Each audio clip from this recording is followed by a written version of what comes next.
Officials in Boston are trying to balance a singular opportunity for a major development with the character of the city's best-known parks. At issue is the proposal by Millennium Partners for a new tower at the site of the Winthrop Square garage.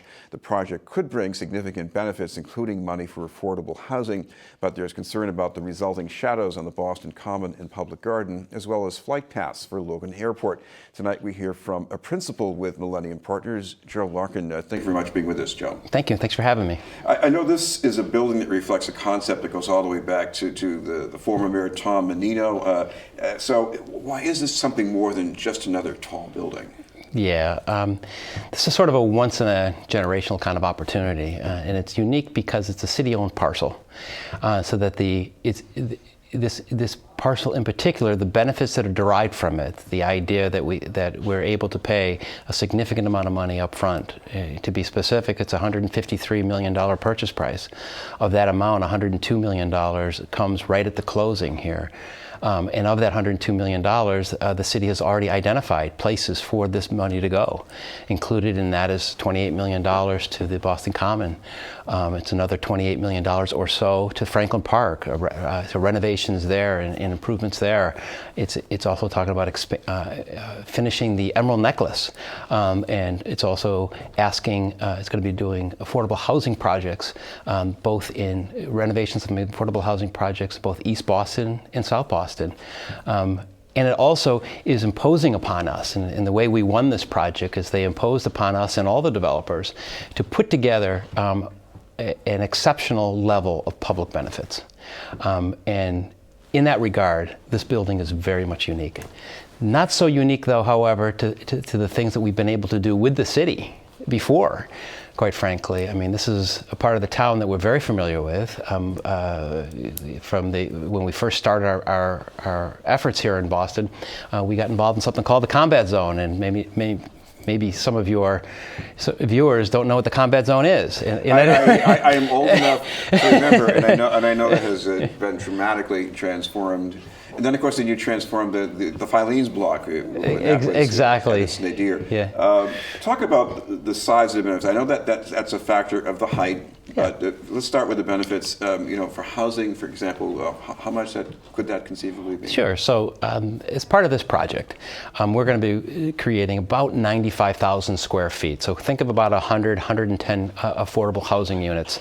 And if we could figure out a way to do more than that on a particular parcel in the city, we'll do that. We've identified a neighborhood that we want to do this in consultation with affordable housing advocates and members of the city, and that's in Chinatown. We've teamed up with a partner. It's the partner who's had some significant success in Chinatown, called the Asian CDC. It's a community development corporation, and that's one particular benefit. The other thing this project will provide for is another $4 or $5 million of affordable housing to be spent other areas that's derived from our commercial component. We're going to be able to make a little pocket park. There's a park right now in downtown that people who know downtown really well know about it, but it needs to be better. It's fronting on the old dilapidated garage that's there right now. It's called Winthrop Square, and we hope that our building and the park itself will sort of feel interspersed, or feel sort of you flow from the park into the building and out, and we're actually extending that park into right through the center of our building along 200 feet with an opening of 60 feet wide, so it feels like an extension of the park and a sort of a street that comes right through the site, something that we call the Great Hall. We're talking with Joe Larkin from Millennium Partners here on BNN News. Joe, one of the things that some people are puzzling over is that this thing is going to be so big if it's allowed to go through. Mm-hmm. And I mean, what's the demand out there to fill this? I mean, haven't we reached the limits on that yet? Well, we hope not. Okay, we don't think so, and we hope not. So both those things are going for us. We have, in this neighborhood, we're very bullish on Boston. We think Boston will continue to be a place where people want to live and work.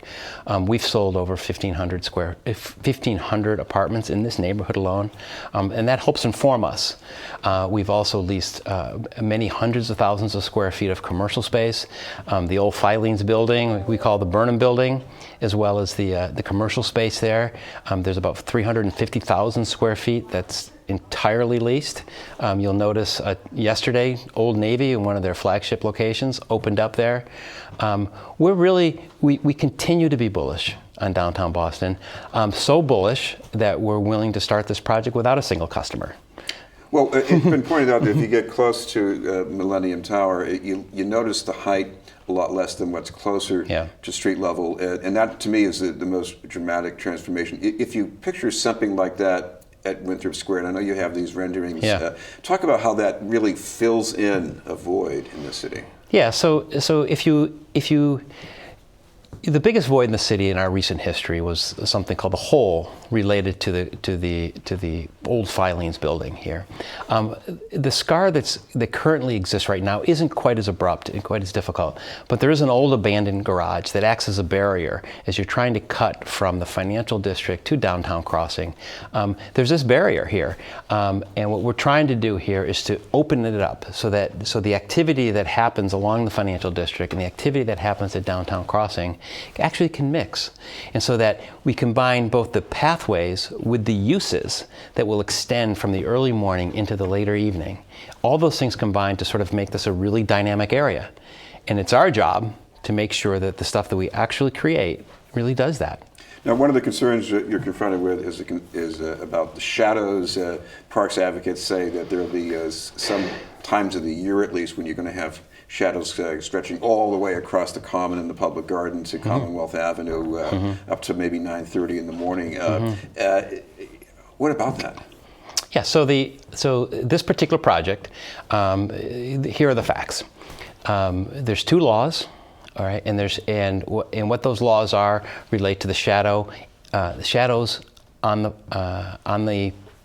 both the Public Garden and Boston Common, and the shadow law differs the further you are away from the Midtown Cultural District. And the Midtown area are the 2 blocks off of Tremont Street. So think in terms of Tremont Street going back to Washington Street down to the Filene site, right about there, and then 1 block more. If you're in that area, the rules are less stringent, and if this building was in that area, the building would comply with the law. We're further away, we're in downtown. No one was really thinking about downtown to the same degree that they were thinking about the other parts of town when the law was put in place in 1990. But be as it may, the shadow that's cast by this building does the following. On Boston Common, the worst case scenario is about 9:25 on the Common, and the average duration of a shadow, and it moves quickly because it's far away, is 36 minutes. Many days there's none, some days there's more than that, but the average throughout the entire year is 36 minutes of shadow, whether it's 1 square foot or anything larger. On the Public Garden, the shadow occurs and it's gone by before 8 o'clock. The average shadow duration, in violation of the law there, which is 1 hour after sunrise, is 5 minutes, and then the average. So the average is 5, and the worst case scenario is 26 minutes. Thank you very much for being with us. Yep. From Millennium Partners, Joe Larkin. In a moment, the aspirations of Martin Luther King in the age of Donald Trump. We'll hear about a new report by United for a Fair Economy.